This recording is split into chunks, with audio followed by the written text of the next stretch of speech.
تو میرے نزدیک ایک صورت یہ ہے، آج میں تھوڑا سا اضافہ کر رہا ہوں، جو کل میں نے یہ سائیکل کا تذکرہ کیا تھا،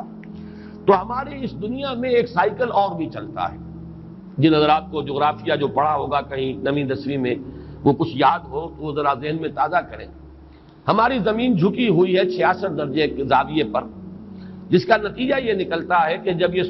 سورج کے گرد خود چکر لگاتی ہوئی سورج کے گرد چکر لگا رہی ہے، یہ زمین،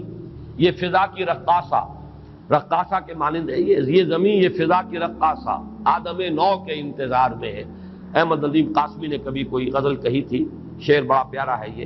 یہ زمین، یہ فضا کی رقاصہ آدم نو کے انتظار میں ہے، کوئی نیا آدم آئے۔ یہ آدم تو بڑا بوسیدہ ہو گیا، فرسودہ ہو گیا، بہت پستیوں میں گر گیا، اب تو کوئی اور آدم چاہیے جو ذرا بلند ہمت آدم ہو،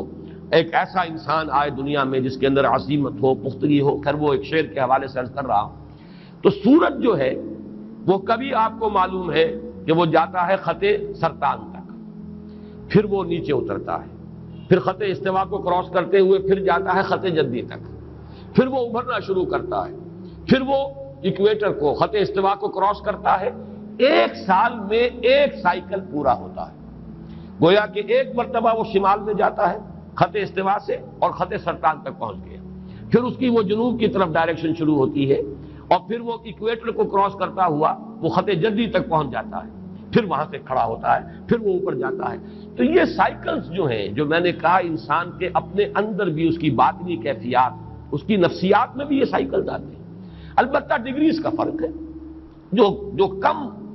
حساس قسم کے لوگ ہیں، جو زیادہ جو صرف حیوانیت کی سطح پر زندگی بسر کر رہے ہیں، حیوانوں میں یہ نہیں ہوتا، لیکن یہ کہ انسانوں میں جو حیوانیت کے قریب ہوں گے بے حس قسم کے لوگ،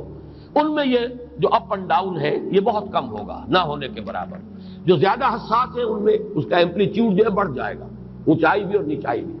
لیکن ایک حد تک رہے تو انسان نارمل ہے۔ اس کے لیے در حقیقت یہ تشبیہ ذہن میں آئی تھی کہ سورج اگر خط سرطان سے اوپر چلا جائے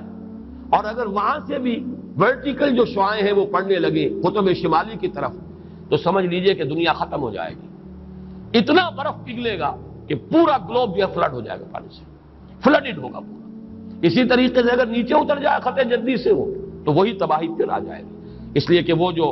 منجمد جو جنوبی ہے، بحر منجمد جنوبی، وہ اگر کہیں پگھل جائے تو پھر وہی صورت ہوگی کہ جو تو معلوم یہ ہوا کہ ایک حد تک یہ سورج کی جو سائیکل ہے، اگر یہ سرطان سے جدی تک رہے تب تو ہے عافیت اور خیریت۔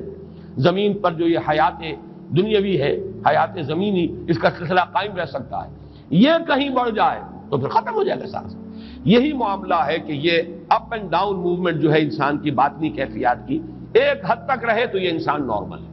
ایک حد سے بڑھ جائے تو اسی کو ہم کہتے ہیں کہ اب یہ توازن ذہنی قائم نہیں رہا۔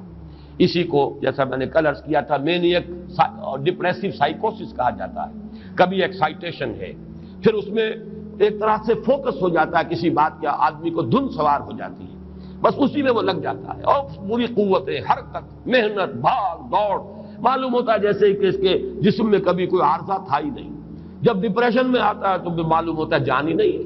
اس کے اندر ہمت ہی نہیں ہے، بیٹھا ہوا ہے، بلکہ اس ڈپریشن کی کیفیت کے اندر جو ہے سوسائڈ کی ٹینڈنسی ہوتی ہے بالعموم۔